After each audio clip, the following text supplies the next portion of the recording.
ঢাকা বিশ্ববিদ্যালয়ের শিক্ষক শেহরিন আমিন ভূঁইয়ার একটি ফেসবুক পোস্ট ঘিরে রাজনৈতিক মহলে আলোচনা সমালোচনা তৈরি হয়েছে।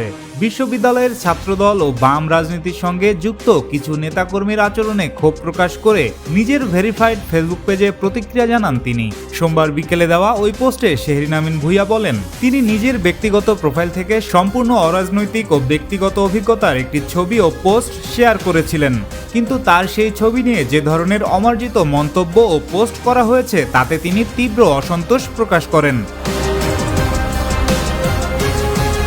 পোস্টে তিনি বলেন, ঢাকা বিশ্ববিদ্যালয়ের ছাত্রদলকে অন্য রাজনৈতিক দলগুলোর তুলনায় ভালো ভাবার কোনো কারণ তিনি দেখেন না। একই সঙ্গে তথাকথিত সুশীল সমাজের একাংশ বিশেষ রাজনৈতিক দল ও নির্দিষ্ট কিছু শিক্ষকের প্রতি সহানুভূতিশীল হলেও অন্য শিক্ষকদের ক্ষেত্রে উদাসীন, এমন অভিযোগও করেন তিনি।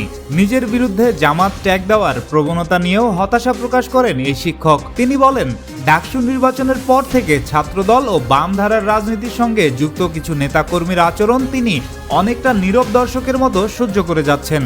এমন আচরণের সমালোচনা করে শেহরিন আমিন ভূঁইয়া প্রশ্ন তোলেন, উদ্ধত আচরণ করে ব্যক্তিগত জীবনে কেউ কতটা এগোতে পারে? পারিবারিক শিক্ষা ও রাজনীতিকে পেশা হিসেবে নেওয়ার মানসিকতার সঙ্গেও তিনি এ ধরনের আচরণের সম্পর্ক রয়েছে বলে মন্তব্য করেন।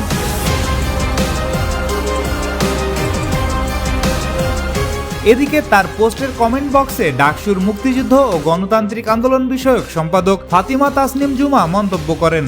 সেই মন্তব্যের জবাবে শেহরিন আমিন ভূঁইয়া তার সহকারী প্রক্টর হিসেবে দায়িত্ব পালনের সময়কার একটি পুরনো ব্যক্তিগত অভিজ্ঞতা তুলে ধরেন।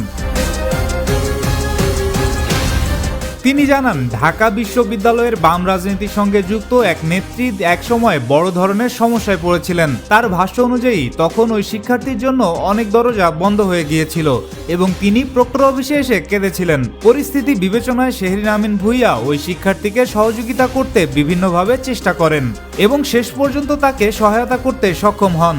শিক্ষকের দাবি, এরপর তিনি ওই শিক্ষার্থীকে পড়াশোনা শেষ করার পরামর্শও দিয়েছিলেন। তখন ওই শিক্ষার্থী তাকে জড়িয়ে ধরেছিলেন বলেও উল্লেখ করেন তিনি।